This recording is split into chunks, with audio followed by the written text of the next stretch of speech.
Do we have a motion to stay beyond midnight tonight? Not yet.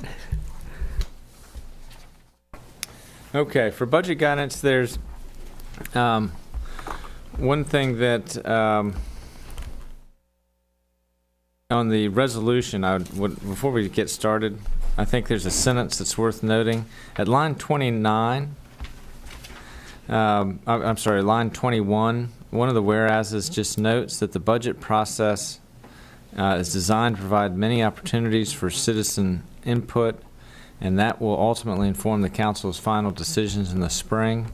So that sort of sets the tone that this is guidance at the beginning of the process. You will have latitude to change your minds later on, but this is to help give some parameters to management as we put our budget recommendations to you. And then in this last whereas, it gives you the opportunity for some additional bites at the apple if you wish to take them. So that's sort of in the preamble. In terms of the text that's before you, a lot of the text comes from old versions of council budget guidance. The highlighted text has been modified and updated for current conditions.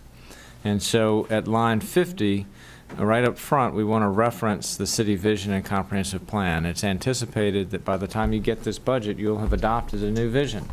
And so I think it's helpful to keep that in mind as we consider our priorities. Line 57, that's language that basically encourages cost effectiveness and working with the schools for in a collaborative way for finding synergies and ways that we can deliver services effectively through mergers, contracting, partnerships, and other means. 62, it would be a place for the council if there are key things that you do actually want funded in the budget or priorities that you want to make sure are addressed in one form or the other. That is a placeholder where that discussion could occur. It's left blank at this point. Line 66 is where we would typically have guidance on taxes. And at line 68 is the example of how that's been expressed in the past. One thing that has always been difficult about the budget guidance that's been passed and adopted in the past is that there's a carve-out, basically that parenthetical, not including the school division in terms of presenting a budget that does not require an increase in the real estate tax rate. And so that does leave open the question from the manager's perspective of is the manager to solve that issue, or is the manager to deal with what's under the manager's control and present that aligned with the council's guidance, and the school board budget just sort of is as the school board goes through their process. At line 73, there's a call out. Basically, the standard language is that it needs to be in accordance with adopted financial policies. And then there's an additional sentence that relates to the fact that in the CIP, we do bump up against those policies. If there's any variance, the budget presentation should be very clear about where they exist and provide an explanation. Line 78 is about public information, and so that's been moved up. It was the last bullet in years past. I think the Budget and Finance Committee wanted that moved forward. Line 81 references providing some context for FY19, some initial revenue projections and some expense projections so that the decisions for FY18 are made in that context. 84 speaks to a level of employee compensation that is competitive within the region. Line 88, the sentence, the capital improvements program should meet the commitments of the City Council in the adopted 17 through 22 CIP. And this came out from the Budget and Finance Committee just to have some fidelity to our prior adopted plans as you present the CIP, and so that reference is made. The next one at line 93 relates to transportation funding, and basically the message there is maximize our NVTA funds and try to put that money to work in the city. Line 99 is to make sure the budget makes clear about the investment made in the pension fund, that's shown clearly, so that there's not confusion on that point. And the last one relates to fleet replacement. So that's the draft that's before you, and I think there's probably be happy to have any discussion, but I think probably the most substantive ones are there at line 62 and 66. Okay, any questions, comments?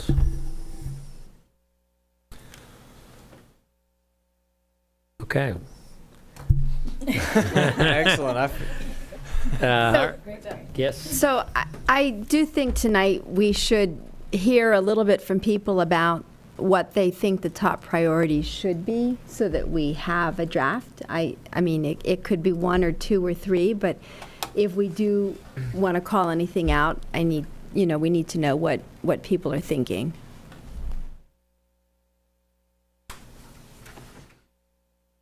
When you mean call out, what are you specifically talking about? So line 62, the idea is that we identify for the manager any funding initiatives that we want to see, things that are very important. An example might be, given all of the discussion we have had this year about the neighborhood traffic calming program, one could put the neighborhood traffic calming program here, telling the city manager he better find money for it this year since we've had so many conversations about funding that after the fact. Or maybe this year, we don't think that's important, and we're prepared to let him figure out whether he can do that or not.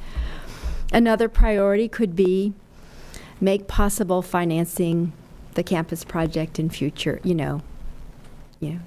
lay the groundwork for future funding of the campus project.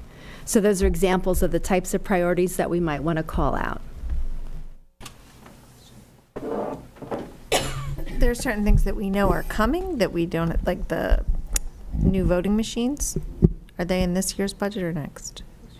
They're in this year's budget. I mean, do they have to be priorities or things that are included? Are they already included, essentially? Have you already decided? They were not in the gap analysis. They're being funded through the CIP, and so that's something I need to figure out a plan of finance for. That's a $200,000 item, I think. Is that what it is? 2 to 250. It's a state mandate, and so that's something that's going to have to be addressed in the budget. And what's the lifespan of them? Mr. Berkey indicated 10 years with Or software until updates in someone between. decides. the General there's a Assembly new Decide to go back changes to the crumpled tool. pieces of paper Yeah. as the safest way to do it. Okay. A question on this stuff that's supposed to go in section 6 or line 62. Is it supposed to include things like the capital stuff that gets mentioned further down, or school excellence that get mentioned further up, or what's supposed to go there? Is it wholly stuff that's in general government? All of the above? Yeah. I did envision it. I think when I presented the budget last year, I knew that there was a desire for traffic calming, but I didn't realize it was going to be sort of the main, such a big issue as we went through the process. So I think this was envisioned as a place for the council to say up front, what are some things you want to just make sure are funded. The EDA has put a recommendation for downtown improvements, that those could be funded through an increase in the hotel tax. The council could speak to that if you want that to be built into the budget. I think that's a reasonable way to fund things that have come up, like Lights. yeah, right. Okay. Do we have any items for this? I like traffic calming. All right. Let's take it off our agenda for continued discussion. Let's just put this in here. That's my tar mark in the sand. All right. What else we got? I do think we need to say something about the extraordinary capital project. Mm-hmm.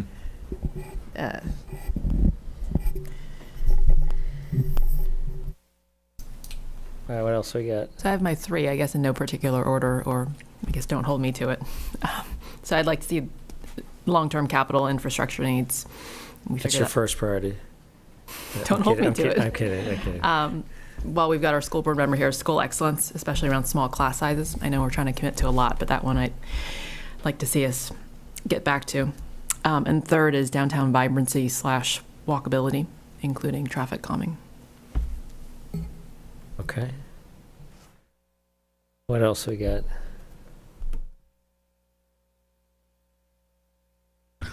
Say city council salaries? Yeah, that's exactly what I was thinking of. Well, I mean, I don't want to.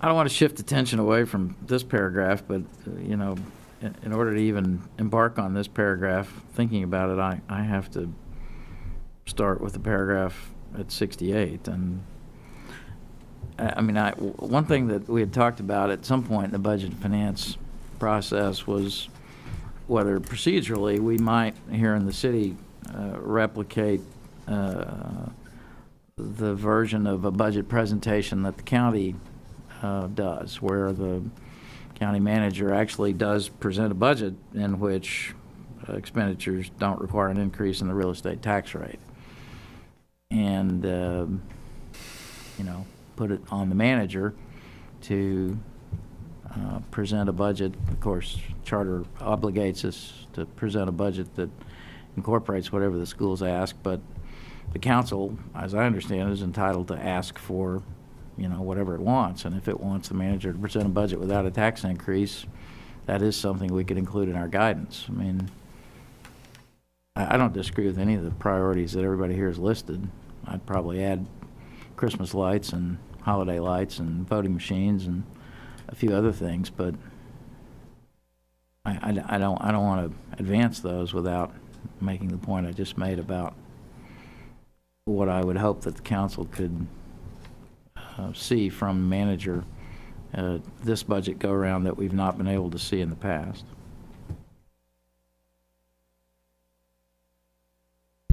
In terms of the language that we might have for line 66 onward, I don't want to see any language about the real estate tax rate. I don't think that's the way to be looking at this right now. We know that this is a tough time. We know that we have an extraordinary project. We're trying to put long-term fiscal policies in place, some of which could cost more money. You know, we do have important initiatives, investments in the long term of the city. I would really hate for us to talk specifically about the tax rate. I think the old language in which we said general government expenditures don't require an increase, you know, that basically holding the general government growth to the organic growth rate. I'm comfortable with that, but I'm not comfortable with anything that attempts to restrict the tax rate at this time. I don't think that's fiscally responsible given the burdens that we have, that we know. So what are we proposing for line? Are we just dropping that paragraph then, or? Right now we do what you say, and we, you know, don't have any mechanism for taking a look at the school budget through the manager's eyes. Are you suggesting that we just keep the language that's there now, or drop it altogether, or? I think my point was that I could live with the language that's there now. I would not like to see language that specifically limited the tax rate at this time. Okay, so we're basically violating the Legendre doctrine, as I understand it, which was, you know, the purpose of budget guidance is to guide, you know, the manager and the school superintendent as much as we can in some direction, but whatever that direction is. I mean, maybe there's a 6-vote majority here to tell both of them to, you know, go to town. I don't know. I don't know what specific guidance you want to give, but If we leave the language in as it is now, we're just, well, we know what we're doing. We're sentencing ourselves to the usual, months-long back and forth, which, the managers said, we go through, and, there's some good that comes out of that, and I'm familiar with it and happy to engage in it. I'm not sure this is the best year to do it, because I would like us to be able to focus on the extraordinary fiscal, or whatever we're calling the, I really would like the two bodies to be able to focus on that as the main, piece of work between now and the end of April, but I don't know what others think. Well, do you have a specific recommendation for language that you'd like to see? And we can assess whether you've got Present a additional budget people. in which expenditures do not require an increase in the real estate tax rate, is what I would say. Yeah, I don't, personally, I mean, if we're starting with something, that's the place I'd like to start with. And there's a lot of pressures this year, and I'm sure they'll be pounding on us from every different direction, and I don't know what we'll end up with, but to me, that's a pretty good starting point for the discussions. But otherwise, it really isn't guidance. It's just, we got a lot of priorities, we're going to try to do the best we can, and then that to me is sort of where we always end up anyway. Dan, where are you?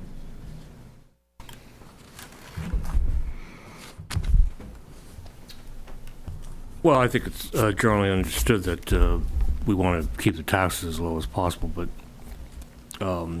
however, I'm also a firm believer that at some point in time we have to put money into being ready to have the resources available to embark on this project. And my feeling is the longer we don't do that, the longer it's going to take to get the project. At this point, I'm not even sure that we're going to be able to get a useful referendum issue out by next year or so. I mean, I think in some ways you can separate capital expenditures from operating budgets, and I think there's some utility in that. In other words, you could say, I want to keep the tax rate flat, which maybe sort of where I start off with. And I understand there's a lot of pressures, and a lot of those pressures are not really operating budgets per se. They're really capital pressures. And so I don't know how to parse this in a way that particularly provides direction as to operating budgets, again, which have a component of debt service. But nonetheless, to me, that's sort of one of the critical elements to be able to afford capital expenditures of many, many pennies, or maybe more than a dime or more, that you have to have some operating budget discipline to get there. And so to me, that's the point I think ought to be made, because I don't think we're going to be able to afford 8 cents or 27 cents or whatever the number is if we don't have some discipline in operating budgets along the way. And so I think that's a message that ought to be conveyed, whether it's this word or that word, but that's a message I think is an important message to be heard. Letty, do you have a thought? So I share the perspective that I think it's important to separate the two, because discussion, I don't think it's realistic to keep the tax rate flat for both, knowing the capital pressures we have. So if there's a way to kind of separate the discussion, I think. I think what will make next Monday go as smoothly as possible is if we have a sense for language that people are prepared. I don't want to be doing this on the dais Monday night if we can help it. I know we don't necessarily have agreement right now. What if there was a paragraph that basically stated that goal, which is it is the council's intention to maintain discipline on operating budgets in order to maintain fiscal capacity to accomplish our significant capital goals, or something like that. So it's not specific, but it does lay out a philosophical approach that would be guidance, I think, to the school board, the community, and specifically to the manager. I'd want to see it and think about it a little bit more, but I think in general that's closer to what I was thinking than maybe just. I liked what you said, Wyatt. I think the old version where we just said we want to keep it flat is just unrealistic. I like it anyway, but why don't you put something together for us to consider along the way? And write that guest commentary. now more than ever. Yeah. Remember, noontime by Wednesday, Yeah. 600 words. I think it's actually Tuesday. He's going to want it by Tuesday. 800 now? Wednesday at noon. Wednesday at noon? Oh, well, that's easy.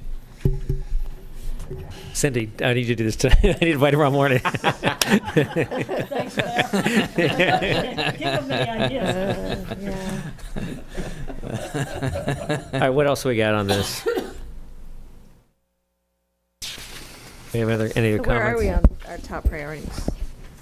I think we got everything everybody put in. I don't know if we. we heard a few, but if we want to limit it to 3, we have about 8.